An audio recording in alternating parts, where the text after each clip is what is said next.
नमस्कार, इन खबर में आपका स्वागत है।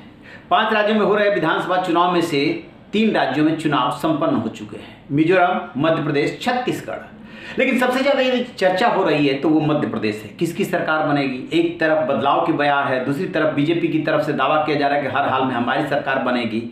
अब चूंकि 17 नवंबर को चुनाव संपन्न हो चुका, मतदान हो चुका, 3 दिसंबर को नतीजे आने तब तक राजनीतिक दलों की चाल ये रहती है कि अपने समर्थकों और कार्यकर्ताओं का मनोबल डाउन न रहने दिया जाए और लगातार वो दावे करते रहते हैं। सो मध्य प्रदेश को लेकर के दावे किए जा रहे हैं, लेकिन कुछ ऐसी जानकारी आ रही है जिसकी वजह से लग रहा है कि कांग्रेस या तो सरकार आ रही है या फिर वो ओवर कॉन्फिडेंट है।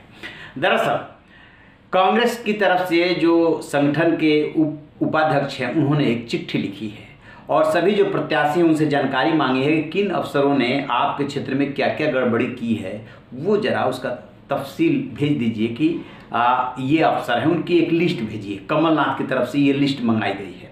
इसके पहले कमलनाथ जब एक कार्यक्रम में थे उस दौरान भी उन्होंने वर्दी और अफसरों को लेकर के साफ साफ चिताया था। भारतीय जनता पार्टी के पास बचा है क्या? बचा है पुलिस, पैसा और प्रशासन। 4 महीने के लिए है और यहाँ के जो अधिकारी, पुलिस कर्मचारी, मैं जानता हूँ कौन कितने दिन से यहाँ है, कौन कितने दिन से यहाँ काम कर रहा है। ये सुन ले कान खोल के कि कल के बाद परसों भी आता है। और ये कर्मचारी हो बड़ा या छोटा, पुलिस वालों को मैं कहता हूँ अपनी वर्दी की इज्जत करिए, लेकिन देखेंगे आपकी वर्दी कितने दिन चलती है। कमलनाथ की चक्की चलती है देर से, पर बहुत बड़ी चीज है।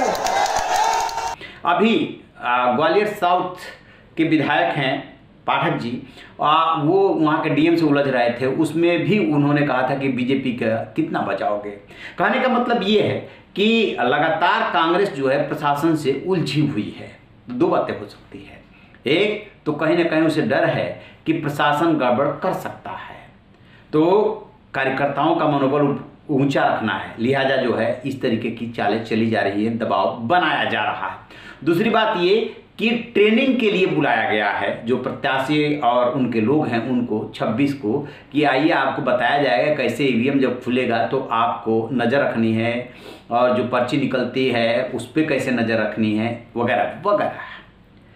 अब इधर जरा दूसरा पन्ना पलटिए तो जो जानकारी आ रही है उस जानकारी के मुताबिक वहाँ पर वैसे तो 76.5% के आसपास वोटिंग हुई, लेकिन 50 ऐसी सीटें हैं जहां पर 2018 के मुकाबले वोटिंग कम हुई है। इसमें शिवराज सरकार के 9 मंत्री भी शामिल हैं।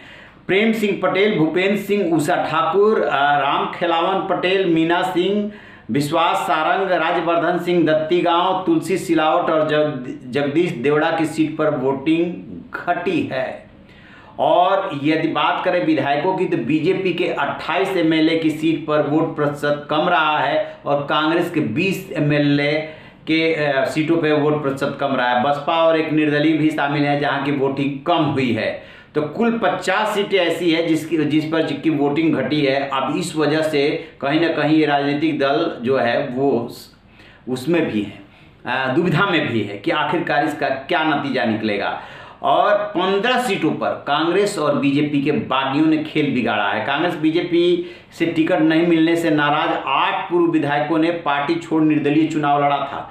कांग्रेस के बागी महू से अंतर सिंह दरबार, गोते गांव से शेखर चौधरी, सिवनी मालवा से ओम रघुवंशी, अलोट से प्रेमचंद गुड्डू, उत्तर से आमिर अकील, नागौद से यादवेंद्र सिंह। बीजेपी के बागी अटेर से मुन्ना सिंह भदौरिया, नर्मदापुर से भगवती चौरे, सीधी से केदारनाथ शुक्ला, चाचौड़ा से ममता मीना, बांदा से सुधीर यादव, बुरहानपुर से हर्ष सिंह चौहान, भिंड से राकेश सिंह, ये सब बागी होकर के लड़े हैं और बहुत मजबूती के साथ लड़े हैं।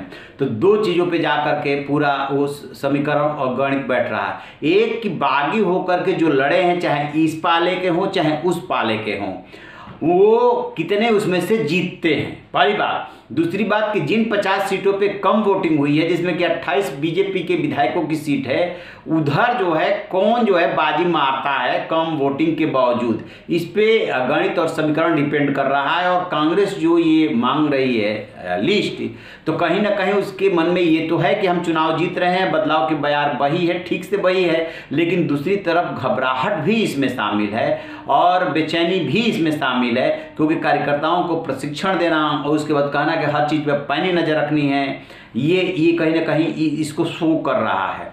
हो सकता है कि ग्रामीण बेल्ट में कांग्रेस मजबूत पड़े और बयार में बदलाव की बयार में वो बाजी मार ले जाए, लेकिन दावे के साथ कुछ नहीं कह सकते हैं। एक बात और आ रही है कि बीजेपी आखिरकार इतना शांत क्यों बैठी है? क्या उसने मध्य प्रदेश में जो है मान लिया है कि कांग्रेस के हाथ में सत्ता जाएगी? ऐसा तो नहीं है। बीजेपी तो छत्तीसगढ़ में भी दावा कर रही है, मध्य प्रदेश में कैसे भला वो मान जाएगी? तो 50 सीटों पे कम वोटिंग और बागियों पर चुनाव परिणाम डिपेंड करेगा, और अभी कोई भी कहने की स्थिति में नहीं है कि इसका क्या रिजल्ट आने वाला है। रहिए बेखबर, देखते रहिए इन खबर। Thank you.